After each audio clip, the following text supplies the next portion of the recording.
خیبر پختونخوا کے ضلع بنو کے غوریوالہ قصبہ کی اکثریتی آبادی یوسفزئی نسل کے لوگوں پر مشتمل ہے۔ بنو گزیٹئر کے مطابق 18ویں صدی کے آغاز میں حسن خان نامی ایک یوسفزئی مہم جو بنو میں آباد ہوا۔ حیات افغانی کے مطابق حسن خان نے اپنے ملک سے کسی کا قتل کرنے کی وجہ سے ہجرت کی اور اپنے 2 بیٹوں عمر خان اور سمل خان کے ہمراہ بنو میں آباد ہوا۔ اس کا بیٹا عمر خان بنو کے غوریوالہ گاؤں منتقل ہوا اور بتدریج وہاں کا ایک اہم سردار بن گیا۔ اس کے پیروکاروں کی اکثریت جاٹ اور آوان ہند کے اوپر مشتمل تھی۔ عمر خان کا پڑپوتا مغل خان ایک نامور شخص تھا اور اسی کی نسبت سے اس کی قوم مغل خیل کہلاتی ہے۔ اس کی 6 بیویاں اور کئی بیٹے تھے اور اس نے اپنے تپا کی حدود میں کافی اضافہ کیا۔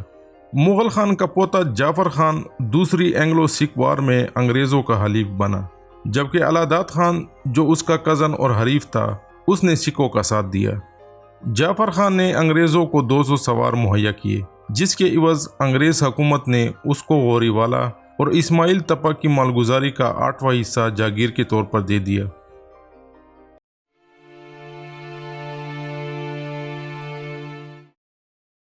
انٹرنیٹ پر غوریوالہ کے جعفر خان کی ایک تصویر کو شیئر کیا گیا ہے، جس کے متعلق دعویٰ کیا جا رہا ہے کہ یہ لندن میوزیم میں موجود ہے، تاہم یہ ایک نقلی تصویر ہے۔ 19ویں صدی کے آغاز میں ولیم فریزر اور جیمز فریزر نے پینٹنگز کلیکٹ کیے اور اس کو ایک البم کی شکل دی۔ اس کو فریزر البم کہا جاتا ہے۔ اس البم کی ایک پینٹنگ میں 4 افغان ہارس ٹریڈرز اور ایک لاہوری کو دکھایا گیا ہے۔